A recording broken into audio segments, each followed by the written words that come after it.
ನಮ್ಮ ಸತ್ಯವೇದವನ್ನ ಯೆಶಾಯನು ಬರೆದ ಪ್ರವಾದನೆ ಗ್ರಂಥ 66ನೇ ಅಧ್ಯಾಯ 2ನೇ ವಚನಕ್ಕೆ ತಿರುಗಿಸಿಕೊಳ್ಳುವ. ನಾನು ಕಟಾಕ್ಷಿಸುವವನು ಎಂಥವನೆಂದರೆ ದೀನನು, ಮನಮುರಿದವನು, ನನ್ನ ಮಾತಿಗೆ ಭಯಪಡುವವನು ಆಗಿರಬೇಕು. 66ರಲ್ಲಿ 2ನೇ ವಾಕ್ಯ. ದೇವರು ಯಾರನ್ನ ಆಶೀರ್ವದಿಸ್ತಾರೆ ಅಂತ ಹೇಳಿದ್ರೆ, ದೇವರ ಮಾತಿಗೆ, ದೇವರ ವಾಕ್ಯಕ್ಕೆ, ದೇವರಿಗೆ, ಕರ್ತನಿಗೆ ಭಯಪಡುವವರನ್ನ ಕಟಾಕ್ಷಿಸ್ತೇನೆ, ಭಯಪಡುವವರನ್ನ ಆಶೀರ್ವದಿಸ್ತೇನೆ. ಒಂದು ಆಮೇಲೆ ಹೇಳಿ. ನಾನು ಕಟಾಕ್ಷಿಸುವವನು, ನಾನು ಆಶೀರ್ವದಿಸುವವನು ಯಾರಂತ ಹೇಳಿದ್ರೆ ದೇವರ ಮಾತಿಗೆ ಭಯಪಡುವವನು. ಅದರಲ್ಲಿ 5ನೇ ವಾಕ್ಯ ಕೂಡ ಮತ್ತೆ ಹೇಳ್ತದೆ, ಯೆಹೋವನ ಮಾತಿಗೆ ಭಯಪಡುವವರೇ ಆತನ ಮಾತನ್ನ ಕೇಳಿರಿ. ನಿಮಗೊಂದು ಪ್ರಶ್ನೆ ಕೇಳ್ತೇನೆ, ನೀವು ದೇವರಿಗೆ ಭಯಪಡುವವರಾ? ನೀವು ದೇವರಿಗೆ ಭಯಪಡ್ತಿದ್ದೀರಾ? ನಿಮ್ಮ ಕುಟುಂಬ ದೇವರಿಗೆ ಭಯಪಡ್ತಿದೀಯಾ? ನಿಮ್ಮ ಮಕ್ಕಳು ದೇವರಿಗೆ ಭಯಪಡ್ತಿದ್ದಾರಾ? ನಿಮ್ಮ ಪತ್ನಿ ದೇವರಿಗೆ ಭಯಪಡ್ತಿದ್ದಾರಾ? ನಿಮ್ಮ ಗಂಡ ದೇವರಿಗೆ ಭಯಪಡ್ತಿದ್ದಾರಾ? ಟೋಟಲ್ ಆಗಿ ನಾನು ಹೇಳುವುದಾದ್ರೆ, ನೀವು ಅಥವಾ ನೀವುಗಳು ದೇವರಿಗೆ ಭಯಪಡುವವರ? ದೇವರಿಗೆ ಭಯಪಡುವವರನ್ನ ದೇವರು ಆಶೀರ್ವದಿಸ್ತಾನೆ. ನಮ್ಮ ಜೀವನದಲ್ಲಿ ಇರ್ತಕ್ಕಂಥ ಎಲ್ಲಾ ಸಮಸ್ಯೆಗಳಿಗೆ ಪರಿಹಾರ ದೇವರ ಭಯ. ಎಲ್ಲಿ ದೇವರ ಭಯ ಇದೆ ಅದೇ ನಮಗೆ ಪರಿಹಾರ. ಹೋದ ವಾರ ಕೂಡ ನಾನು ಇದನ್ನ ಮಾತಾಡ್ತಾ ಬರ್ತಾ ಇದ್ದೇನೆ. ಹಲ್ಲೆಲೂಯಾ, 2ನೇ ವಾರ. Hallelujah, amen. ದೇವರ ಭಯ ನಮ್ಮ ಜೀವಿತದಲ್ಲಿ ಆಶೀರ್ವಾದವನ್ನ, ಅಭಿವೃದ್ಧಿಯನ್ನ, ಆರೋಗ್ಯವನ್ನ, ಸಮಾಧಾನವನ್ನ ಕೊಡತಕ್ಕಂತಾಗಿದೆ. ಹಾಗಾಗಿ ದೇವರು ಹೇಳ್ತಿದ್ದಾರೆ, ನನ್ನ ಭಯ ನಿಮ್ಮ ಮುಂದೆ ಇರಲಿ. ದೇವರ ಭಯ ಯಾಕೆ? Hallelujah, amen. ದೇವರ ಭಯ ಇಲ್ಲದೆ ಪರಿಶುದ್ಧವಾಗಿ ಜೀವಿಸಲಿಕ್ಕೆ ಆಗೋದೇ ಇಲ್ಲ. ಒಂದು ಹಲ್ಲೆಲೂಯಾ ಹೇಳಿ. ದೇವರ ಭಯ ಇಲ್ಲದೆ ಆಮೆನ್ ವಿಶ್ವಾಸ ಜೀವನದಲ್ಲಿ ಪರಿಶುದ್ಧವಾಗಿ ಜೀವಿಸಲಿಕ್ಕೆ ಅಸಾಧ್ಯ. ದೇವರ ಭಯ ಇದ್ರೆ ಮಾತ್ರ ನಾವು ಪರಿಶುದ್ಧವಾಗಿ ಜೀವಿಸಲಿಕ್ಕೆ ಆಗತ್ತೆ. ಅದಕ್ಕೆ ದೇವರು ಹೇಳ್ತಾರೆ, ದೇವರ ಭಯ ನಿಮ್ಮ ಎದುರಿಗೆ ಇರಲಿ. ದೇವರಿಗೆ ಭಯಪಡ್ತಕ್ಕಂಥವನು ದೇವರಿಗೆ ಅಗೌರವವಾಗಿ ಯಾವತ್ತೂ ನಡ್ಕೊಳ್ಳಲ್ಲ. ದೇವರಿಗೆ ಅಗೌರವವಾಗಿ, ದೇವರ ವಾಕ್ಯಕ್ಕೆ ಅಗೌರವವಾಗಿ, ಆಮೆನ್, ದೇವರ ವಾಕ್ಯವನ್ನ ನಿರಾಕರಿಸಿ ಅವನು ಯಾವತ್ತೂ ಬಾಳೋದಿಲ್ಲ. ಕಷ್ಟನೇ ಇರಲಿ, ನಷ್ಟನೇ ಇರಲಿ, ಪಾಡುಗಳಿರಲಿ, ಊಟ ಇರಲಿ, ಕೆಲಸ ಇಲ್ಲದೆ ಹೇಗೆ ಇರಲಿ, ಎಲ್ಲ ಸಮಯದಲ್ಲಿ ಅವನು ಮೊದಲು ದೇವರಿಗೆ ಭಯಪಡುವನಾಗಿರ್ತಾನೆ. ಆದ್ರೆ ಸಮಾಜ, ಕ್ರೈಸ್ತ ಸಮಾಜ ಹೇಗಿದೆ? ಎಲ್ಲ ಇದ್ರೆ ದೇವರಿಗೆ ದೇವರನ್ನ ಆರಾಧನೆ ಮಾಡ್ತಾರೆ, ದೇವರನ್ನ ಸ್ತುತಿ ಮಾಡ್ತಾರೆ. ಸತ್ಯವೇದದಲ್ಲಿ ಒಂದು ವ್ಯಕ್ತಿಯನ್ನು ಕುರಿತು ನಾವು ನೋಡುವ, ಅವನಿಗೆಲ್ಲ ಇತ್ತು, ಶ್ರೀಮಂತನಾಗಿದ್ದ, ಆಗಲೂ ದೇವರನ್ನ ಆರಾಧಿಸ್ತಿದ್ದ. ಅವನ ಜೀವನದಲ್ಲಿ ಕಷ್ಟಗಳು ಬಂತು, ಆ ಕಷ್ಟಗಳು ಬಂದಾಗ ದೇವರನ್ನು ಆರಾಧಿಸ್ತಾ ಇದ್ದ. ಒಂದು ಹಲ್ಲೆಲೂಯಾ. ಯಾಕಂದ್ರೆ ಈ ಲೋಕದಲ್ಲಿ ನಾವು ಏನನ್ನೂ ತಗೊಂಡು ಬಂದಿಲ್ಲ, ಹೋಗ್ಬೇಕಾದ್ರೆ ಏನನ್ನು ಕೊಂಡುಕೊಂಡು ಹೋಗಲ್ಲ. ಹಲ್ಲೆಲೂಯಾ. ಏನು ಇಲ್ಲದೆ ಬಂದೆವು, ಹೋಗ್ಬೇಕಾದ್ರೆ ತಗೊಂಡು ಹೋಗ್ತೀರಾ? ಇಲ್ಲ. ಅಕಸ್ಮಾತ್ ಏನಾರು ನಾವು ಹಾಕೊಂಡು ಸತ್ತೋಗ್ಬಿಟ್ರೆ ಎಲ್ಲ ತೆಗೆದ್ಬಿಟ್ಟೆ ಒಳಗಾಕೋದು ನಮ್ಮನ್ನ. ಯಾಕೆ ಅದೇ ಹೇಳ್ತೀರಾ? ಹಲ್ಲೆಲೂಯಾ. ಅದನ್ನ ಯಾಕೆ ನಾವು ಹೇಳಬೇಕು? ಏನಾರು ಆಸ್ಪತ್ರೆಗೆ, ಯಾವ್ದಾರು ಒಂದು ಆಸ್ಪತ್ರೆಗೆ ಒಂದು ಆಪರೇಷನ್ ಅಥವಾ ಯಾವ್ದಾರು ಒಳಗೆ ಹೋಗ್ಬೇಕಾರೆ ಮೊದಲೆಲ್ಲ ಬಿಚ್ಚಿ, ಇಲ್ಲಿರೋದು ಬಿಚ್ಚಿ, ಮೂಗಲಿರೋದು ಬಿಚ್ಚಿ, ಇಲ್ಲಿರೋದು ಬಿಚ್ಚಿ, ಸಪೋಸ್ ಬಂದಿಲ್ಲ ಅಂದ್ರೆ ಕರ್ ಕಟ್ ಮಾಡಿ ಅವ್ರದ್ದೊಂದು ಗ್ರೀನ್ ಬಟ್ಟೆ ಹಾಕಿ ಆಮೇಲೆ ಹೋಗ್ತೀವ. ಏನಾರು ಒಳಗೆ ಹೋಗತ್ತಾ? ಆಪರೇಷನ್ ಥಿಯೇಟ್ರಿಗೆ ಒಳಗೋಗಲ್ಲ ಅಂದ್ರೆ ಅಲ್ಲಿ ಒಳಗೆ ಹೋಗತ್ತೇನ್ರಿ? ಹಾಗಾಗಿ ನಮ್ಮ ಜೀವನದಲ್ಲಿ ನಾವು ಏನು ತಗೊಂಬಂದಿಲ್ಲ, ಏನು ತಗೊಂಡಿಲ್ಲ. ಹಾಗೆ ಇರ್ತಕ್ಕಂಥ ಜೀವನದಲ್ಲಿ ನಾವು ಆರೋಗ್ಯವಾಗಿ, ಸೌಖ್ಯವಾಗಿ, ಆಮೇಲೆ ಜೀವನವನ್ನು ಸವಿತಾ ಇರಬೇಕಾದ್ರೆ ನಮಗೆ ಆಧಾರ ಅಥವಾ ನಮ್ಮ ಕಷ್ಟಕ್ಕೆ, ನಮ್ಮ ದುಃಖಕ್ಕೆ, ನಮ್ಮ ವೇದನೆಗೆ ಪರಿಹಾರ ದೇವರ ಭಯ. ನಂಬೋರು ಹಲ್ಲೆಲೂಯಾ ಹೇಳಿ.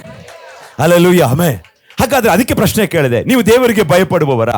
ನಾನು ಖಂಡಿತ ಹೇಳ್ತೇನೆ, ಎಲ್ಲ ಸಮಯದಲ್ಲಿ ಮೇಲಾಗ್ಲಿ ಕೀಲಾಗ್ಲಿ ಎಲ್ಲ ಸಮಯದಲ್ಲಿ ನೀವು ದೇವರಿಗೆ ಭಯಪಟ್ಟು ಜೀವಿಸ್ತಾ ಇದ್ರೆ ಖಂಡಿತ ಹೇಳ್ತೇನೆ, ನೀವು ನಾಚಿಕೆ ಪಡೋದಿಲ್ಲ.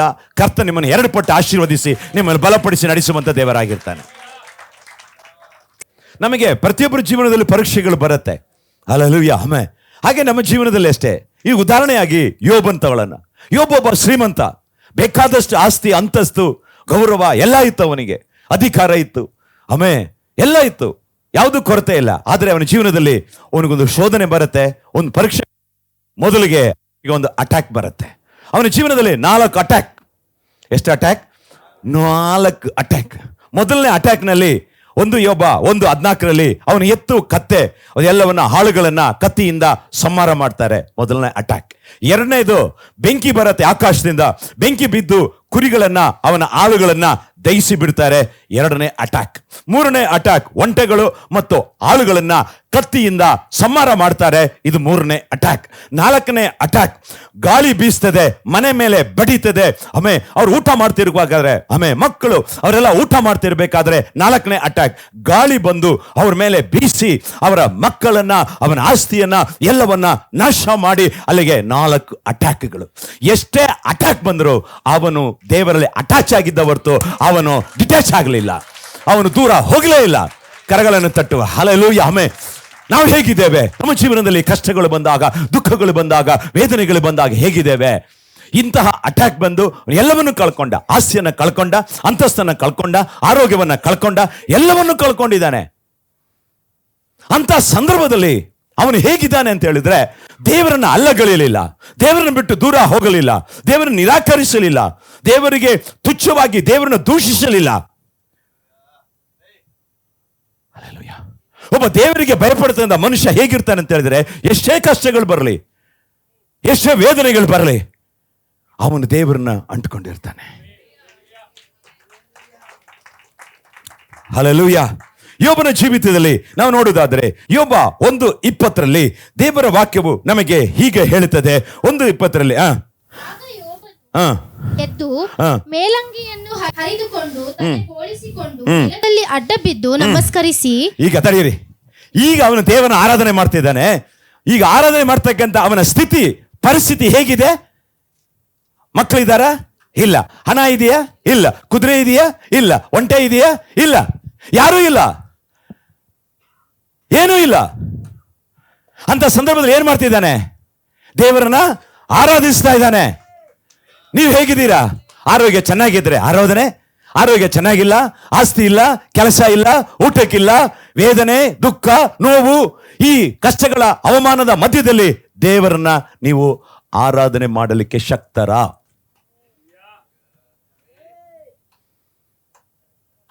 ಹಲ್ಲೆಲೂಯಾ. ಇವನಿಗೆ ಮೆಂಟಲ್ ಟಾರ್ಚರ್, ಇವನಿಗೆ ಫಿಸಿಕಲ್ ಟಾರ್ಚರ್, ಎಲ್ಲ ಟಾರ್ಚರ್. ಆದ್ರೆ ಆ ಸಂದರ್ಭದಲ್ಲಿ, ಅಂತ ಸಮಯದಲ್ಲೂ ಕೂಡ ಇವನು ಏನ್ ಮಾಡ್ತಿದ್ದಾನೆ? ದೇವರನ್ನ ಆರಾಧನೆ ಮಾಡ್ತಾ ಇದ್ದಾನೆ. ಇದು ದೇವರಿಗೆ ಭಯಪಡ್ತಕ್ಕಂಥ ವ್ಯಕ್ತಿಯ ಗುಣ. ನಾವು ಹೇಗಿದ್ದೇವೆ? ನೀವು ಹೇಗಿದ್ದೀರಾ? ನಾವೆಲ್ಲ ಮನುಷ್ಯರು, ಒಂದಲ್ಲ ಒಂದು ಸಮಸ್ಯೆಗಳು ಇರುತ್ತೆ. ಅಂತಹ ಸಂದರ್ಭದಲ್ಲೂ ಕೂಡ ನಾವು ದೇವರನ್ನ ಆರಾಧಿಸುವವರ? ದೇವರಿಗೆ ಭಯಪಡ್ತಕ್ಕಂಥವನು ಎಲ್ಲ ಸಂದರ್ಭದಲ್ಲಿ ದೇವರನ್ನ ಆರಾಧಿಸ್ತಾನೆ. ಸಂತ ಪೌಲ ಅದನ್ನು ಹೇಳಬೇಕಾದ್ರೆ ಫಿಲಿಪ್ಪಿಯರಿಗೆ ಬರೆದಂತ 4:11 ಹೇಳ್ತಾನೆ, ನಾನು ಬಡವನಾಗಿರಲು ಬಲ್ಲೆನು, ಸಮೃದ್ಧಿಯಾಗಿರಲು ಬಲ್ಲೆನು. ಒಂದು ಹಲ್ಲೆಲೂಯಾ, ಹಲ್ಲೆಲೂಯಾ. ಇರ್ಲಿ ಇಲ್ಲದೆ ಇರ್ಲಿ, ನಾನು ದೇವರನ್ನ ಸ್ತುತಿಸ್ತೇನೆ. ಎಷ್ಟನ್ನ ಸ್ತುತಿಸ್ತೀರಾ? ಕೈ ಮೇಲೆ ಎತ್ತರಿ. ಹಲ್ಲೆಲೂಯಾ. ಕೆಲವರು ಇದ್ರೆ ಆರಾಧನೆ, ಇದ್ರೆ ಹಲ್ಲೆಲೂಯಾ. ಇವನು ಏನೂ ಇಲ್ಲ, ಅದೇನಿದ್ದಾನೆ ಹಲ್ಲೆಲೂಯಾ, ದೇವರಿಗೆ ಸ್ತೋತ್ರ. ಅರ್ಥ ಆಗ್ತಾ ಇದೆಯಾ? ಏಕೆಂದ್ರೆ ವಾಕ್ಯ ಹೇಳ್ತದೆ, ಯೋಬ 1:1 ಹುಚ್ ದೇಶದಲ್ಲಿ ಯೋಬನೆಂಬ ಒಬ್ಬ ಮನುಷ್ಯನಿದ್ದನು. ಅವನು ದೇವರಲ್ಲಿ ಭಯಭಕ್ತಿ ಉಳ್ಳವನಾಗಿ ಕೆಟ್ಟದ್ದನ್ನು ನಿರಾಕರಿಸುತ್ತಾ ನಿರ್ದೋಷಿಯು ಯಥಾರ್ಥಚಿತ್ತನು ಆಗಿದ್ದನು. 1:8 ದೇವರ ವಾಕ್ಯ ಹೇಳ್ತದೆ, ನನ್ನ ದಾಸನಾದ ಯೋಬನ ಮೇಲೆ ಗಮನವಿಟ್ಟಿಯಾ? ಅವನು ದೇವರಲ್ಲಿ ಭಯಭಕ್ತಿ ಉಳ್ಳವನಾಗಿ ಕೆಟ್ಟದ್ದನ್ನು ನಿರಾಕರಿಸುತ್ತಾ ನಿರ್ದೋಷಿಯು ಯಥಾರ್ಥ ಚಿತ್ತನು ಆಗಿದ್ದಾನೆ. ದೇವರಿಗೆ ಭಯಪಡುವವರು, ಇವತ್ತಿನ ಹೇಳ್ತೇನೆ, ಎಂತಹ ಸಂದರ್ಭನೇ ಬರಲಿಲ್ಲ, ಇರಲಿ ಇಲ್ಲದೆ ಇರಲಿ, ಕೆಲಸ ಇರಲಿ ಇಲ್ಲದೆ ಇರಲಿ, ನೆಮ್ಮದಿ ಇರಲಿ ಇಲ್ಲದೆ ಇರಲಿ, ಹಲ್ಲೆಲೂಯಾ, ಕುಟುಂಬದಲ್ಲಿ ಸಮಾಧಾನ ಇರಲಿ ಇಲ್ಲದೆ ಇರಲಿ, ಎಲ್ಲ ಸಂದರ್ಭದಲ್ಲಿ ಎಷ್ಟೇ ಅಟ್ಯಾಕ್ ನಮ್ಮ ಜೀವನದಲ್ಲಿ ಬರ್ತಾ ಇದೆ, ಜೀವನದಲ್ಲಿ ಅಟ್ಯಾಕ್, ಕುಟುಂಬದಲ್ಲಿ ಅಟ್ಯಾಕ್, ಮಕ್ಕಳಿಂದ ಅಟ್ಯಾಕ್, ಲೋಕದ ಕಾರ್ಯಗಳಿಂದ ಅಟ್ಯಾಕ್, ಬಂಧು ಬಳಗದಿಂದ ಅಟ್ಯಾಕ್, ಹಲ್ಲೆಲೂಯಾ. ಕೆಲವೊಬ್ಬರು ಯೇಸು ಸ್ವಾಮಿ ನಂಬಿದ್ರಿಂದ ನಿಮಗೆ ಅನೇಕ ಅಟ್ಯಾಕ್ಗಳು ಬರ್ತಾ ಇದೆ. ಇಂತಹ ಸಂದರ್ಭದಲ್ಲೂ ಕೂಡ ನಿಮಗೆ ಹೇಳ್ತೇನೆ, ಯೇಸುವಿನ ನಾಮದಲ್ಲಿ, ಯೇಸು ನಿಮ್ಮನ್ನು ನಾಚಿಕೆ ಪಡಲಿಕ್ಕೆ ಬಿಡೋದಿಲ್ಲ. ಯೇಸು ನಿಮ್ಮನ್ನು ಆಶೀರ್ವದಿಸ್ತಾರೆ. ಯೇಸು ನಿಮಗೆ 2 ಪಟ್ಟು ಆಶೀರ್ವಾದ ಕೊಡ್ತಾರೆ. ದೇವರಿಗೆ ಭಯಪಡುವವರಾಗಿರಿ. ಹಲ್ಲೆಲೂಯಾ. ಅವನು ಎಲ್ಲವನ್ನ ವಾಕ್ಯದಲ್ಲಿ ಹೇಳ್ತಾರೆ, ಅವನು ತಲೆ ಬೋಳಿಸಿಕೊಂಡವನಿದೆ, ಅಡ್ಡ ಬಿದ್ದು ನಮಸ್ಕರಿಸ, ಅಡ್ಡ ಬಿದ್ದು ಆರಾಧನೆ ಮಾಡಿದ. ಅಟ್ಯಾಕ್ ಮಧ್ಯದಲ್ಲಿ ಸಮಸ್ಯೆಯ ಮಧ್ಯದಲ್ಲಿ, ಅವಮಾನದ ಮಧ್ಯದಲ್ಲಿ, ವೇದನೆಯ ಮಧ್ಯದಲ್ಲಿ, ಮರಣದ ಮಧ್ಯದಲ್ಲಿ, ನಷ್ಟದ ಮಧ್ಯದಲ್ಲಿ, ಆಸ್ತಿಯ ಮಧ್ಯದಲ್ಲಿ, ಬಿಸಿನೆಸ್ ಲಾಸ್, ಈ ಎಲ್ಲ ಸಂದರ್ಭದಲ್ಲಿ ಅಡ್ಡ ಬಿದ್ದು ಯಾರನ್ನ ಆರಾಧನೆ ಮಾಡದ? ಕೈತಟ್ಟಿ. ನೀವು ಹೇಗಿದ್ದೀರಾ? ಇದು ದೇವರಿಗೆ ಭಯಪಡ್ತಕ್ಕಂಥ ವ್ಯಕ್ತಿಯ ಗುಣ. ಇದು ದೇವರಿಗೆ ಭಯಪಡ್ತಕ್ಕಂಥ ವ್ಯಕ್ತಿಯ ನಡವಳಿಕೆ. ಎಷ್ಟು ನೀವು ಮಾಡ್ತೀರಿ ಅಂತೀರಾ? ವಾಕ್ಯ ಹೇಳ್ತದೆ, ಅವನು ದೇವರನ್ನ ದೂಷಿಸಲಿಲ್ಲ. ಆ ಕೆಳಗಡೆ ವಾಕ್ಯ ಹೇಳ್ತದೆ, ಏನು ಇಲ್ಲದವನಾಗಿ ತಾಯಿ ಗರ್ಭದಿಂದ ಬಂದನು. 21 ಯೋಬ, ಏನು ಇಲ್ಲದವನಾಗಿ ಗತಿಸಿ ಹೋಗುವೆನು. ಯೆಹೋವನೇ ಕೊಟ್ಟನು, ಯೆಹೋವನೇ ತೆಗೆದುಕೊಂಡನು, ಯೆಹೋವನ ನಾಮಕ್ಕೆ ಸ್ತೋತ್ರವಾಗಲಿ. ಕರೆಗಳ ತಟ್ಟು. ಮೊದಲು ಇದನ್ನು ತಿಳ್ಕೊಳ್ಬೇಕು. ನಾವು ಈ ಲೋಕದಿಂದ ನಾವು ಏನನ್ನೂ ತೆಗೆದುಕೊಂಡು ಹೋಗೋದಿಲ್ಲ. ಹಲ್ಲೆಲೂಯ. ಇರೋಷ್ಟು ದಿನ ಆರೋಗ್ಯವಾಗಿ, ಸಂತೋಷವಾಗಿ, ಸಮಾಧಾನವಾಗಿ, ಪ್ರೀತಿಯಿಂದ, ಐಕ್ಯದಿಂದ, ಸಹಬಾಳ್ವೆಯಿಂದ ಜೀವಿಸಬೇಕು. ನಾನು ಹೇಳಿದ ಎಷ್ಟು ಜನಕ್ಕೆ ಅರ್ಥ ಆಯ್ತಾ? ಹಲ್ಲೆಲೂಯ. ಆಮೆನ್. ಒಬ್ಬರಿಗೊಬ್ಬರು ಸಹಾಯ ಮಾಡಿಕೊಂಡು, ಒಬ್ಬರೊಬ್ಬರು ಪ್ರೀತಿಸಿ, ದೇವರಿಗೆ ಮೆಚ್ಚುಗೆಯಾಗಿ ನಾವು ಬಾಳ್ಬೇಕು. ಅದನ್ನ ಯೋಬ ಹೇಳ್ತಾನೆ, ನಾನು ಏನೂ ತಂದಿಲ್ಲ, ತಗೊಂಡು ಹೋಗೋದಿಲ್ಲ. ಹಲ್ಲೆಲೂಯ. ಅವನು ಹೇಳ್ತಾನೆ, ಆಮೆನ್, ಏನು ಇಲ್ಲದವನಾಗಿ ಗತಿಸಿ ಹೋಗುವೆನು, ದೇವರಿಗೆ ಸ್ತೋತ್ರ ಎಂದು ಹೇಳಿದನು. ಇದಲ್ಲದೆ ಯೋಬನು ಪಾಪ ಮಾಡಲಿಲ್ಲ, ದೇವರ ಮೇಲೆ ತಪ್ಪು ಹೊರಿಸಲಿಲ್ಲ. ದೇವರ ಮೇಲೆ ತಪ್ಪು ಹೊರಿಸಲಿಲ್ಲ. ನಾವೇನ್ ಮಾಡ್ತೇವೆ? ಚರ್ಚಿಗೆ ಬಂದಲ್ಲ, ಕಾಣಿಕೆ ಕೊಟ್ಟನಲ್ಲ, ಪ್ರಾರ್ಥನೆ ಮಾಡಿದ್ನಲ್ಲ, ಉಪವಾಸ ಮಾಡಿದ್ನಲ್ಲ, ದೇವರೇ ಯಾವ ಪ್ರಶ್ನೆನೂ ಹೇಳಲಿಲ್ಲ, ದೇವರನ್ನ ದೂಷಿಸಲಿಲ್ಲ, ಏನೇ ಇಲ್ಲ. ನಾವು ಹೇಗಿದೆ? ನಮ್ಮ ಜೀವನದಲ್ಲಿ ಅಟ್ಯಾಕ್, ಅವಮಾನ ಬಂದಾಗ, ನಾವು ಮಾಡದೇ ತಪ್ಪು ನಮ್ಮ ಮೇಲೆ ಬಂದಾಗ, ಅಥವಾ ಮಾಡಿ ತಪ್ಪು ಬಂದಾಗಲೂ ಕೂಡ ನಾವು ಶಾಂತರಾಗಿ ದೇವರಿಗೆ ಮಹಿಮೆಯಾಗಿ ನಾವಿದ್ದೇವೆಯಾ? ನಮ್ಮ ನುಡಿ, ನಮ್ಮ ನಡೆ, ನಮ್ಮ ಮಾತು ಹೇಗಿದೆ? ದೇವರಿಗೆ ಮಹಿಮೆಯಾಗಿದೆಯಾ? ಯೋಬ ದೇವರಿಗೆ ಭಯಪಡ್ತಾ ಇದ್ದ. ಹಲ್ಲೆಲೂಯ. ದೇವರ ನಾಮಕ್ಕೆ ಮಹಿಮೆಯಾಗಲಿ. ಅವನು ಹೇಳ್ತಾನೆ, ಅವನು ಹೀರೋ, ಶ್ರೀಮಂತ. ಅವನು ಹುಚ್ಚ ದೇಶದ ಅವಂತ ಶ್ರೀಮಂತ ಯಾರೂ ಇಲ್ಲ. ಹಲ್ಲೆಲೂಯ. ಆದರೆ ಕಷ್ಟ ಅನ್ನೋದು ಮನುಷ್ಯರಿಗೆ ಬರುತ್ತೆ. ಯಾರಿಗೆ ಬರುತ್ತೆ? ಮರಕ್ಕೆ ಬರುತ್ತಾ? ಮನುಷ್ಯನಿಗೆ ಬರುತ್ತಾ? ಬರಬೇಕು. ಹಲ್ಲೆಲೂಯ. ಅಂಥ ಸಂದರ್ಭದಲ್ಲೂ ಕೂಡ ಅವನು ದೇವರನ್ನ ಆರಾಧನೆ ಮಾಡೋದನ್ನ ಬಿಡಲಿಲ್ಲ, ದೇವರಿಗೆ ಸ್ತೋತ್ರ ಮಾಡಿದ. ನೀವು ಆರಾಧನೆ ಮಾಡ್ತಾ ಇದ್ದೀರಾ? ನಿಮ್ಮ ಮನೆಯಲ್ಲಿ ಕುಟುಂಬ ಪ್ರಾರ್ಥನೆ ಇದೆಯಾ? ವೈಯಕ್ತಿಕ ಪ್ರಾರ್ಥನೆ ಇದೆಯಾ? ಬೈಬಲ್ ಓದ್ತಾ ಇದ್ದೀರಾ? ಧ್ಯಾನ ಮಾಡ್ತಾ ಇದ್ದೀರಾ? ನನ್ನ ವಾಕ್ಯಕ್ಕೆ ನಡುಗುವವರನ್ನ, ನನ್ನ ವಾಕ್ಯಕ್ಕೆ ಭಯಪಡುವವರನ್ನ, ನನ್ನ ಮಾತಿಗೆ ಭಯಪಡುವವರನ್ನ ನಾನು ಕಟಾಕ್ಷಿಸ್ತೇನೆ, ಆಶೀರ್ವದಿಸ್ತೇನೆ. ದೇವರ ವಾಗ್ದಾನ ಸುಳ್ಳು. ಹಾಗಾದ್ರೆ ದೇವರು ಸುಳ್ಳು ಹೇಳ್ತಾರಾ? ಹಾಗಾದ್ರೆ ಯಾರು ಸುಳ್ಳು? ಯಾರು ಸರಿ ಇಲ್ಲ? ಯಾರು ಸರಿ ಇಲ್ಲ? ನಾವು ಸರಿ ಇಲ್ಲ. ನಾವು ನಮ್ಮನ್ನು ಸರಿಪಡಿಸ್ಕೋಬೇಕು. ಹಲ್ಲೆಲೂಯ. ಯೋಬ ಜೀವನದಲ್ಲಿ ಅವನ ಜೀವನ ನಾವು ಕಲ್ತ್ಕೊಳ್ಬೇಕು. ಅದು ಮಾತ್ರವಲ್ಲ, ಇನ್ನು ಅಲ್ಲಿ ಅವನ ಹೆಂಡತಿ ನೋಡ್ಬೇಕು. ನೋಡಿ, ಹೇಳ್ತಾಳೆ 2:9 ಓದುವಾಗ, ಹೆಂಡತಿ ಅವನಿಗೆ, ನಿನ್ನ ಯಥಾರ್ಥತ್ವವನ್ನು ನೀನು ಇನ್ನೂ ಬಿಡಲಿಲ್ಲವೋ? ದೇವರನ್ನು ದೂಷಿಸಿ ಸಾಯಿ ನನ್ನ ಮಗನೇ. ಅಲ್ಲ ತಾಯಿ, ಇದ್ದಾಗ ಎಷ್ಟು ಸಾರಿ ಬ್ಯೂಟಿ ಪಾರ್ಲರ್ಗೆ ಹೋಗಿದ್ದೆ, ಎಷ್ಟು ಲಿಪ್ಸ್ಟಿಕ್ ನಿಂದು, ಎಷ್ಟು ಬಿರಿಯಾನಿ, ಮಾವನ ಮನೆ ಏನು, ಪಾರ್ಕ್ ಏನು, ಅದೇನು ಇದ್ದಾಗ. ಈಗೇನು ಹೇಳ್ತಿದ್ಯಾ?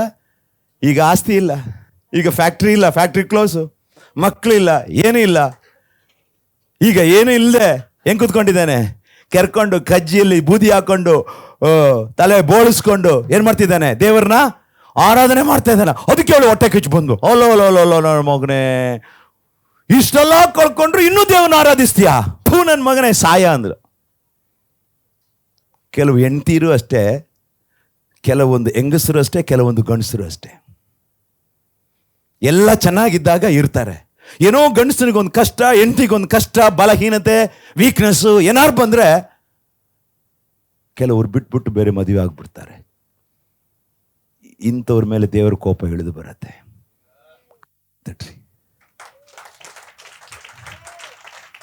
ಹಲ್ಲೆಲೂಯ. ಅರ್ಥ ಆಗ್ತಾ ಇದೆಯಾ? ಮದುವೆ ಅದನ್ನ ಮಾನ್ಯವಾದದ್ದು ದೇವರ ದೃಷ್ಟಿಯಲ್ಲಿ.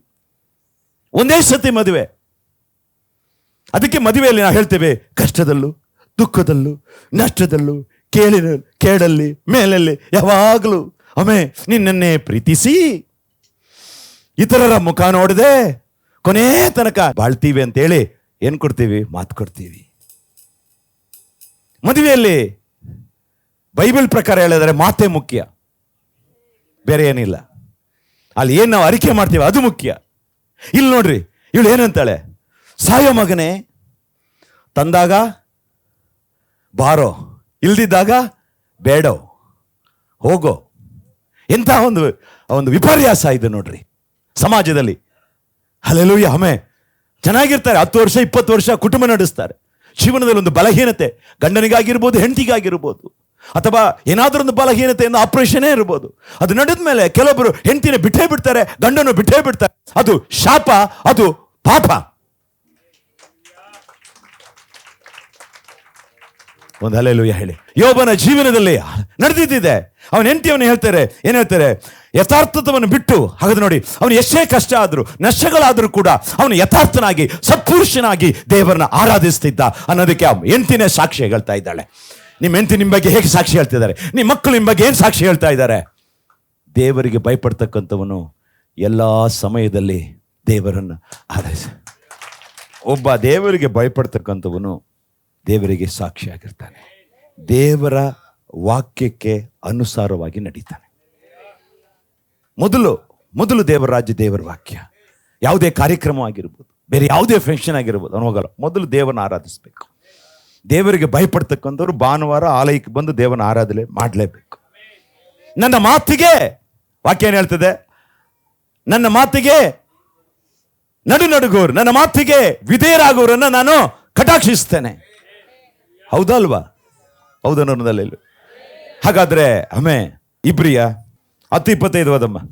ಸಭೆಯಾಗಿ ಕೂಡಿಕೊಳ್ಳುವುದನ್ನು ಕೆಲವರು ರೂಢಿಯಾಗಿ ಬಿಟ್ಟಿರುವ ಪ್ರಕಾರ ನಾವು ಬಿಟ್ಟು ಬಿಡದೆ ಒಬ್ಬರನ್ನೊಬ್ಬರು ಎಚ್ಚರಿಸೋಣ. ಇದು ಯಾರ ವಾಕ್ಯ? ನನ್ನ ಸ್ವಾರ್ಥದಿಂದ ನಾನು ಹೇಳ್ತಾ ಇದ್ದೀನ? ಯಾರ ಆಶೀರ್ವಾದಕ್ಕೆ ಬರೆದಿಟ್ಟಿದ್ದಾರೆ? ನಮ್ಮ ಆಶೀರ್ವಾದಕ್ಕೆ. ಹಾಗಾದ್ರೆ ನಾವೇನ್ ಮಾಡ್ತೀವಿ? ನೀವೇನ್ ಮಾಡ್ತಿದ್ದೀರಾ? ಒಂದಿನ ಬರ್ತೀರಾ, ಒಂದಿನ ಮಗಳು ನೋಡಕ್ ಹೋಗ್ತೀರಾ, ಒಂದಿನ ಅಮ್ಮ ನೋಡಕ್ ಹೋಗ್ತೀರಾ, ಒಂದಿನ ಫಂಕ್ಷನ್ಗೆ ಹೋಗ್ತೀರಾ. ನೀವು ರಕ್ಷಣೆ ಹೊಂದಿದ ಮೇಲೆ ನೀವು ಎಲ್ಲಿ ಸಭೆ ಇದೆ ಆ ಸ್ಥಳದ ನೀವು ಬರಬೇಕು, ಅಲ್ಲೇ ಇರಬೇಕು.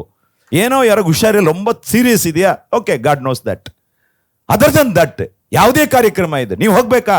ಬೇರೆ ಇಟ್ಕೋಬೇಕು. ನೀವು ಬರೋ ದಿನ ನೀವು ಹೋಗ್ತಕ್ಕಂಥ ದಿನ ಅವ್ರು ಇಟ್ಕೋಬೇಕು, ಇಲ್ಲ ಮುಗಿದ ಮೇಲೆ ಹೋಗ್ಬೇಕು. ಅದು ವೈರಾಗ್ಯವನ್ನು ದೇವರು ನೋಡ್ತಾರೆ. ನನ್ನ ಮಾತಿಗೆ ಭಯಪಡುವರನ್ನ ನಾನು ಕಟಾಕ್ಷಿಸ್ತೇನೆ. ದೇವರ ವಾಗ್ದಾನ ಹೇಳ್ಬಿಟ್ಟಿದೆ. ಆ ದಿನ ಬರಲೇಬೇಕು. ನಮಗಿಲ್ಲಿ ಭಾನುವಾರ ಇದೆ, ರೈಟು. ಆ ದಿನ ಬರ್ಬೇಕು. ನೀವು ಸಭೆ ಆರಾಧನೆ ಮುಗಿಸ್ಕೊಂಡೇ ಹೋಗ್ಬೇಕು. ಸಭೆ ಕೂಡಿ ಬರೋದನ್ನು ಬಿಡಬಾರ್ದು. ನೀ ಬಿಟ್ರೆ ನಿನಗೆ ಭಯ ಇಲ್ಲ, ಅದಕ್ಕೆ ನಿನಗೆ ಆಶೀರ್ವಾದ ಇಲ್ಲ, ಅದಕ್ಕೆ ನಿನಗೆ ಸಾಲ, ದರಿದ್ರ, ಕಷ್ಟ, ಸಂತೋಷ ಇಲ್ಲ, ಸಮಾಧಾನ ಇಲ್ಲ, ನಿನ್ನ ಮಕ್ಕಳ ಬಾಳು, ನಿನ್ನ ಭವಿಷ್ಯ ಎಲ್ಲ ಅದಕ್ಕೆ ತಲೆ ಕೆಳಗೆ ಇರೋದು. ದೇವರಿಗೆ ಭಯಪಡ್ತಕ್ಕಂಥ ಚಿಕ್ಕವರನ್ನು ದೊಡ್ಡವರನ್ನು ದೇವರು ಏನು ಹೇಳಿದ್ದಾರೆ? ಆಶೀರ್ವದಿಸ್ತೇನೆ ಅಂತ ಹೇಳಿದ್ದಾರೆ. ಯಾಕೆ ನಿನಗೆ ಆಶೀರ್ವಾದ? ಕೆಲಸದಲ್ಲಿ ಆಶೀರ್ವಾದ ಇಲ್ಲ, ಮನೆಯಲ್ಲಿ ಆಶೀರ್ವಾದ ಇಲ್ಲ. ಯಾಕೆ ಹೇಳ್ರಿ? ಯಾಕೆ? ನಿನಗೆ ಭಯ ಇಲ್ಲ. ದೇವರಿಗೆ ಭಯಪಡ್ರಿ, ದೇವರ ಆಶೀರ್ವದಿಸ್ತಾರೆ. 13:7 ನಿಮ್ಮ ಸಭಾನಾಯಕರ ಮಾತನ್ನು ಕೇಳಿರಿ, ಅವರಿಗೆ ಅಧೀನರಾಗಿರಿ. ಅವರು ಲೆಕ್ಕ ಒಪ್ಪಿಸಬೇಕಾದವರಾಗಿ ನಿಮ್ಮ ಆತ್ಮಗಳನ್ನು ಕಾಯುವರಾಗಿದ್ದಾರೆ. ಅವರು ವ್ಯಸನ ಪಡದೆ ಸಂತೋಷವನ್ನು ಮಾಡುವಂತೆ ನೋಡಿರಿ. ಅವರು ವ್ಯಸನದಿಂದ ಇರುವುದು ನಿಮಗೆ ಪ್ರಯೋಜನವಾಗುವುದಿಲ್ಲ, ನಷ್ಟನೇ ನಿಮಗೆ. ನಿಮ್ಮ ಪಾಸ್ಟ್ರು, ನಿಮ್ಮ ನಡೆಸ್ತಕ್ಕಂಥ ಪಾಸ್ಟ್ರಿಗೆ ವಾಕ್ಯದೊಳಗೆ ವಾಕ್ಯಕ್ಕೆ ತಕ್ಕಂತೆ ವಿಧೇಯರಾಗಿ ನೀವು ನಡೆದರೆ ನಿಮಗೆ ಆಶೀರ್ವಾದ ಆಗಿರುತ್ತೆ. ಅವ್ರ ದುಃಖದಿಂದ ಇವರು ವಿಧೇಯರಾಗಲಿಲ್ಲ, ಇವನು ಸರಿಯಾಗಿಲ್ಲ, ಇವನು ವಾಕ್ಯದ ಅನುಸಾರವಾಗಿಲ್ಲ ಅಂತೇಳಿ ನಿಮ್ಮ ಪಾಸ್ಟಿಗೆ, ನಿಮ್ಮ ನಡವಳಿಕೆಯಲ್ಲಿ, ನಿಮ್ಮ ಗುಣದಲ್ಲಿ, ನಿಮ್ಮ ಕ್ಯಾರೆಕ್ಟರಲ್ಲಿ ಅವರಿಗೆ ದುಃಖ ಬಂದ್ರೆ ನೀನು ಉದ್ಧಾರ ಆಗಲ್ಲ ಅಂತ ಹೇಳ್ತಾರೆ. ಇದೀರಾ? ಒಂದು ಹಲ್ಲೆಲೂಯಾ. ನಿನಗೆ ಇನ್ನೊಂದ್ಸತಿ ಓದಮ್ಮ ವಾಕ್ಯ. ನಿಮ್ಮ ಸಭಾನಾಯಕರ ಮಾತನ್ನು ಕೇಳಿರಿ, ಅವರಿಗೆ ಅಧೀನರಾಗಿರಿ. ಅವರಿಗೆ ಒಂದು ಭಾನುವಾರ ಬಂದಿನ ಫೋನ್ ಮಾಡಿ ಹೇಳ್ತೀರಾ? ಇಲ್ಲ ಪಾಸ್ಟರ್ ಬರೋಕ್ಕಾಗಲಿಲ್ಲ. ಅದೇ ಮಕ್ಕಳು ಸ್ಕೂಲ್ಗೆ ಹೋಗಿಲ್ಲ ಅಂದರೆ ಮೇಲ್ ಹಾಕ್ಬಿಡ್ತಾರೆ, my doctor my son is not well, so she not come tomorrow will come. Mail ಹಾಕಬೇಕು. ಒಂದು ಕಂಪನಿ ಕೆಲ್ಸಕ್ಕೆ ಹೋಗ್ತಾ ಇದ್ದೀರಾ, ಒಂದಿನ ಹೋಗಿಲ್ಲ ಆದ್ರೆ ತಿಳಿಸ್ತಾರ ಇಲ್ವಾ? ಹಾಗಾಗಿ ಇಲ್ಲಿ ನೋ ಲೀವು, ಭಾನುವಾರ ಬರಲೇಬೇಕು, ಮ್ಯಾಂಡೇಟ್ರಿ. ಕರಗಳು ತಟ್ರಿ. ಏನೋ ಸೀರಿಯಸ್ ಇದೆ, health problem, okay, God knows that. ಅದಲ್ಲದೆ ಮಳೆನೇ ಬರಲಿ ಬಿಸಿಲೇ ಬರಲಿ ಕೆಲ್ಸಕ್ಕೆ ಹೋಗ್ತೀರಾ? ಕೆಲ್ಸಕ್ಕೆ ಹೋಗ್ತೀರಾ ಇಲ್ವಾ? ಹಾಗಾದ್ರೆ ಆರಾಧನೆಗೆ ಮಾತ್ರ ಸ್ವಲ್ಪ ಮಳೆ ಬಂದ್ರೆ, ಸ್ವಲ್ಪ ಸೊಂಟ ನೋವಾದ್ರೆ, ಜಾಸ್ತಿ ಸೊಂಟ ನೋವಿದ್ರೆ ಕೆಲ್ಸಕ್ಕೆ ಹೋಗ್ತೀರಾ? ಹೌದಲ್ವಾ? ರಿಯಲ್ ಕೈ ಮೇಲೆ ಎತ್ರಿ. ಯಾಕೆ ಹೇಳಿ? ಬೇಕು. ಅಲ್ಲೆಲ್ಲೂಯ್ಯ, ದುಡ್ಡು ಬೇಕು, ಇಲ್ಲಿ ಶ್ವಾಸ ಬೇಕಾದ್ರೆ ಬಂದು ದೇವರನ್ನ ಆರಾಧನೆ ಮಾಡಬೇಕು. ಕರಗಳನ್ನ ತಟ್ಟಿ ಕತ್ತಾರೆ. ನಿಮ್ಮ ಸಭಾ ನಾಯಕರ ಮಾತಿಗೆ ಅಧೀನರಾಗ್ರಿ. ಕೆಲವರು ಪಾಸ್ಟರ್ನ ಗೌರವಿಸೋದಿಲ್ಲ, ಯುವಕರಲ್ಲ. ಸ್ವಲ್ಪ ವಿದ್ಯೆಯ ಕೊಬ್ಬು, ಬುದ್ಧಿಯ ಕೊಬ್ಬು, ಟ್ಯಾಲೆಂಟ್ಗಳ ಕೊಬ್ಬು. ಜಾಗ್ರತೆ. ಹಲ್ಲೆಲೂಯಾ. ಆಮೆನ್. ವಾಕ್ಯಕ್ಕೆ ವಿರೋಧವಾಗಿ ನಡೆದ್ರೆ ದೇವರ ಕೋಪ ನಿಮ್ಮ ಮೇಲೆ. ಹಲ್ಲೆಲೂಯಾ. ನೀವು ದೇವರನ್ನ ಪ್ರೀತಿಸ್ತಾ ಇದ್ದೀರಾ, ರೈಟು, ಬಟ್ ದೇವರಿಗೆ ಭಯಪಡ್ತಾ ಇದ್ದೀರಾ ಅಂತ ಪ್ರಶ್ನೆ. ನಿಮಗೆ ದೇವರ ಪ್ರೀತಿ ಇರೋದಕ್ಕೆ ನೀವು ಬಂದಿರೋದು, ಅದಕ್ಕೆ ಆರಾಧನೆ ಮಾಡ್ತಾ ಇದ್ದೀರಾ, ಅದಕ್ಕೆ ಬೈಬಲ್ ಮನೆಯಲ್ಲಿ ಇರೋದು. ಆದ್ರೆ ಪ್ರೀತಿ ಇವೆ, ಅದೇ ಪ್ರೀತಿಸಿದ ದೇವರು ಕೋಪದ ದೇವರನ್ನು ತಿಳ್ಕೊಳ್ಳಿ. ಹಲ್ಲೆಲೂಯಾ. ದೇವರು, ಕೆಲವೊಬ್ರು ದೇವರನ್ನ ಪ್ರೀತಿ ಮಾಡ್ತೇನೆ ಮೋಸ ಮಾಡೋರು ಇದ್ದಾರೆ. ದೇವರಿಗೆ ಪ್ರೀತಿ ಮಾಡ್ತೇನೆ ಅಂತೇಳಿ ಅನೇಕರು 2 ಹೆಂಡತಿ ಇಟ್ಕೊಂಡು 2 ಗಂಡ ಇಟ್ಕೊಂಡವ್ರು ಇದ್ದಾರೆ. ಅವ್ರು ದೇವರು ಪ್ರೀತಿಸಿ ಮಾಡವ್ರೆ. ಇದೀರಾ? ಒಂದು ಹಲ್ಲೆಲೂಯಾ. ಒಳ್ಳೆ ಸೇವೆ ಮಾಡ್ತಾರೆ, ಆರಾಧನೆ ಮಾಡ್ತಾರೆ. ಯಾಕಂದ್ರೆ ನಾವು ಪ್ರೀತಿಸುವೆ ಇನ್ನೂ ಹೆಚ್ಚಾಗಿ, ಹಾಗಂದ್ರೆ ಇನ್ನೂ 3-4 ಬೇಕಂತ ಅರ್ಥ ಅಲ್ಲ. ಸಮಾಜದಲ್ಲಿ ನಡೀತಕ್ಕಂಥ ನಿಮ್ಗೆ ನಾನು ಹೇಳ್ತಾ ಇದ್ದೀನಿ. ಎಲ್ಲಿ ಭಯ ಇದ್ರೆ 2 ಹೆಂಡತಿ ಯಾಕೆ? ಭಯ ಇದ್ರೆ ಸುಳ್ಳು ಹೇಳ್ತೀಯಾ? ಭಯ ಇದ್ರೆ ಮೋಸ ಮಾಡ್ತೀಯಾ? ಭಯ ಇದ್ರೆ ಸರಿಯಾಗಿ ಬರ್ತೀಯಾ? ಭಯ ಇದ್ರೆ ಎಲ್ಲ ವಾರ ಬರ್ತೀಯಾ? ಭಯವಿದ್ರೆ ಕುಟುಂಬ ಪ್ರಾರ್ಥನೆ ಇರತ್ತೆ, ಭಯ ಇದ್ರೆ ವೈಯಕ್ತಿಕ ಪ್ರಾರ್ಥನೆ ಇರತ್ತೆ. ದೇವರ ಭಯ ಇದ್ರೆ ನಿಮ್ಮ ಮಕ್ಕಳನ್ನ ದೇವರ ಭಯದಲ್ಲಿ ನಡೆಸ್ತೀಯಾ? ನೀನ್ ದೇವರ ಭಯ ಇದ್ರೆ ನೀನು ಜಾಸ್ತಿ ಏನ್ ಮಾಡ್ತೀಯ? ಅರ್ಧ ಪರ್ದೆ ತರ ಬಟ್ಟೆ ಹಾಕಲ್ಲ. ಕನ್ನಡ ಅರ್ಥ ಆಗತ್ತಾ ಇಲ್ವಾ? ನಿನಗೆ ದೇವರ ಭಯ ಇದ್ರೆ ಲೋಕ ತರ ಕಟಿಂಗ್ ಮಾಡಲ್ಲ, ಇಲಿ ಕಡ್ದಂಗೆ. ಭಯ ಇಲ್ಲ, ನಾನು ಪ್ರೀತಿ ಇಲ್ಲ ಅಂತ ಹೇಳ್ತಾ ಇಲ್ಲ. ನಿನಗೆ ಪ್ರೀತಿ ಇದೆ ದೇವರ ಮೇಲೆ, ಬಟ್ ಭಯ ಇಲ್ಲ. ದೇವರು ಏನ್ ಹೇಳಿದ್ದಾರೆ? ಭಯ ಬೇಕು. ನನ್ನ ಮಾತಿಗೆ ನಡುಗರನ್ನ ಆಶೀರ್ವದಿಸ್ತೇನೆ, ಕಟಾಕ್ಷಿಸ್ತೇನೆ. ಪ್ರೀತಿಸೋರಲ್ಲ, ಪ್ರೀತಿ ಮಿಕ್ಕ ಅಲ್ಲ. ಆ ಭಯ ಬಂದ್ರೆ ಅದ್ರೊಳಗೆ ಎಲ್ಲ ಬಂದ್ಬಿಡ್ತದೆ. ವಾಕ್ಯ ಏನ್ ಹೇಳಿದೆ ಅದ್ರ ಪ್ರಕಾರ ನಡಿಬೇಕು. ಹಲ್ಲೆಲೂಯಾ. ನೋಡಿ, ಭಯಗೊಂದು ಉದಾಹರಣೆ ಹೇಳ್ತೀನಿ ಇಟ್ಕೊಳ್ಳಿ. ಈಗ ನಾನು ನನ್ನ ಹೆಂಡತಿನ ಕೂರಿಸ್ಕೊಂಡು ಕಾರಲ್ಲಿ ಮೆಡ್ರಾಸ್ಗೆ ಹೋಗ್ತಾ ಇದ್ದೇನೆ ಅಂತ ಇಟ್ಕೊಳ್ಳಿ, ಅಥವಾ ನೀವು ಗಾಡಿಯಲ್ಲಿ ಹೋಗ್ತೀರಾ ಅಂತ ಇಟ್ಕೊಳ್ಳಿ. ಏನೋ ಅರ್ಜೆಂಟ್ ಸೀರಿಯಸ್ಸು ಟೈಮ್ ನೋಡ್ತಾ ಇರ್ತೀವಿ. 5 ಗಂಟೆ 6 ಗಂಟೆಗೆಲ್ಲ ಕೊಯಂಬತ್ತೂರಿಗೆ ಇರಬೇಕು, ಅರ್ಜೆಂಟು. ಏನು ಮಾಡ್ತೀವಿ? ಕಾರ್ ಬೆಲ್ಟ್ ಹಾಕಿರಲ್ಲ, ಏನು ಹಾಕಿರಲ್ಲ. ಆಮೇಲೆ ಹೈವೇಲಿ ಹೋಗ್ತಾ ಇರ್ತೀವಿ, ಸ್ಪೀಡಾಗಿ 100 ಹೋಗ್ತದೆ. 120 ದಾಟಿದ್ರೆ ಹೆಂಡತಿ ಹತ್ರ ನಾನು ಮಾತಾಡಲ್ಲ. 80 ಹೋದ್ರೆ ಕತೆ ಹೊಡ್ಕೊಂಡು ಹೋಗ್ತೀನಿ. ನೀವು ಹೆಂಗಂದು ನನಗೆ ಗೊತ್ತಿಲ್ಲ. ಹಲ್ಲೆಲೂಯಾ. ಗಾಡಿ 80 ಹೋಗಿದ್ರೆ ಅದು ಇದು ಕತೆ ಹೊಡ್ಕೊಂಡು ಹೋದೆ. 120 ಎಮರ್ಜೆನ್ಸಿ ಹೋಗ್ಬೇಕಂತ ಸ್ವಲ್ಪ ಆಕ್ಸಿಡೆಂಟ್ ಹೋಗ್ತಾ ಇಟ್ಕೊಳ್ಳಿ, ಬೆಲ್ಟ್ ಹಾಕಿಲ್ಲ, ಫೋನ್ ಇಟ್ಟಿಲ್ಲ. ಏನು ಮಾಡ್ತೀವಿ? ಮಾತಾಡ್ಬೇಡ ಸುಮ್ಮನೆ, ಟೈಮ್ ಪಿಕಪ್ ಹೋಗ್ತಾ ಇರ್ಬೇಕಂತೇಳಿ ಹೋಗ್ತಾ ಇರ್ತೀವಿ. ಅಲ್ಲಿ ಬೋರ್ಡ್ ಎಷ್ಟು ಹಾಕಿರ್ತಾನೆ? 80 ಸ್ಪೀಡ್ ಹಾಕಿರ್ತಾನೆ. ಇನ್ನೊಂದು ಬೆಲ್ಟು ಹಾಕಿರಲ್ಲ. ಮೊಬೈಲ್ ಮಾತಾಡ್ತಾ ಹೋಗ್ತಿದ್ವಿ. ಎಂತಿರ್ತೆ ಮಾತಾಡ್ಬಿಡ ಸುಮ್ಮನೆ, ಏನು ಬೇರೆ ಸೀರಿಯಸ್ ಆಗಿ ಗಾಡಿ ಓಡಿಸ್ತಾ ಇರ್ತೀವಿ. ಸ್ಪೀಡಾಗಿ ಹೋಗ್ತಾ ಇರ್ತದೆ. ಮುಂದೆ ಸ್ಪೀಡಾಗಿ ಹೋಗ್ತಾ ಇರಬೇಕಾದ್ರೆ ಅಲ್ಲಿ ಮುಂದ್ಗಡೆ ಒಬ್ಬ ಪೊಲೀಸ್ ಮ್ಯಾನ್ ನಿಂತಿರ್ತಾನೆ. ಆವಾಗ ಬೆಲ್ಟ್ ಆಟೋಮೆಟಿಕ್ ಬರುತ್ತೆ, ಮೊಬೈಲ್ ಕೆಳಗಡೆ ಹೋಗುತ್ತೆ. ಆಮೇಲೆ ದೇವರೇ ಪರಮಾತ್ಮ ಅಲ್ಲ ಬಾ ಕಾಪಾಡಪ್ಪ, ಎಲ್ಲ ಸ್ಲೋ ಆಗಿಬಿಡತ್ತೆ. ಇದು ಯಾವ ಭಯ? ಟ್ರಾಫಿಕ್ ಮ್ಯಾನ್ ಭಯ, ದೇವ್ರ ಭಯ ಇಲ್ಲ. ನಮ್ಮ ಜೀವನದಲ್ಲಿ ಹೆಂಗಾಗ್ಬಿಟ್ಟಿದೆ? ಹೀಗೆ ಆಗಿರೋದು. ಒಂದು ಕೈ ತಟ್ರಿ. ಹಲ್ಲೆಲೂಯಾ. ಎಲ್ಲ ಕಡೆ ಎಲ್ಲ ಸಮಯದಲ್ಲಿ ದೇವರು ನಮ್ಮ ನೋಡ್ತಾ ಇದ್ದಾರೆ ಅಂತೇಳಿ ನಾವು ಆ ದೇವರ ಗಾಡ್ ಫಿಯರ್ ಕಾನ್ಸಿಯಸ್ ಅಲ್ಲಿ ನಾವು ಬಾಳುವಾಗ ಅದು ಆಶೀರ್ವಾದವಾಗಿರ್ತದೆ. God fear conscious, not man fear, not traffic man, not police man fear, say God fear. ಪಕ್ಕದಲ್ಲಿ ಯಾವ ಫಿಯರ್? ಎಲ್ಲ ಜಾಗದಲ್ಲಿ ನಾವು ಎಲ್ಲಿ ಹೋಗ್ತಾ ಇದ್ದೇವೆ, ಏನ್ ಮಾತಾಡ್ತಾ ಇದ್ದೇವೆ, ಎಲ್ಲವನ್ನು ದೇವರು ನೋಡ್ತಾ ಇದ್ದಾರೆ. ಪೊಲೀಸ್ನ ನೋಡಿದಾಗಲೇ, ಅಪ್ಪನ್ ನೋಡಿದಾಗಲೇ, ಅಮ್ಮನ್ ನೋಡಿದಾಗಲೇ, ವಿಶ್ವಾಸಿ ನೋಡಿದಾಗಲ್ಲ ಸಿಗರೆಟ್ ಕೆಳಗೆ ಹಾಕೋದಲ್ಲ.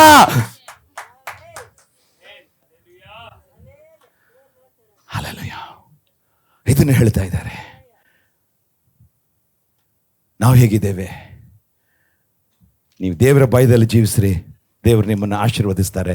ಕರಗಳ ತಟ್ಟಿ ಕರ್ತನ ಮಹಿಮೆ ಪಡಿಸ್ರಿ.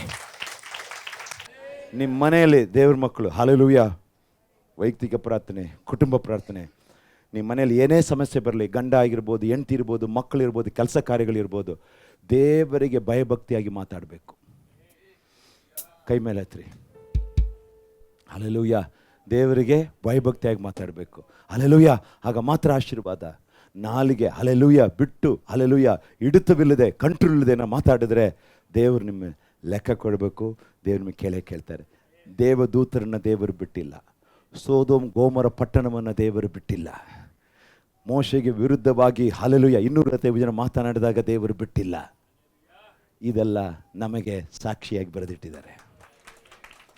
ಟೋಟಲ್ ಆಗಿ ನಿಮ್ಗೆ ಹೇಳಬೇಕಾದ್ರೆ ಎಲ್ಲ ಸಮಸ್ಯೆಗೆ ಪರಿಹಾರ ಫಿಯರ್. ಹೇಳಿ ಫಿಯರ್. ಪಕ್ಕದಲ್ಲಿ ಹೇಳಿ.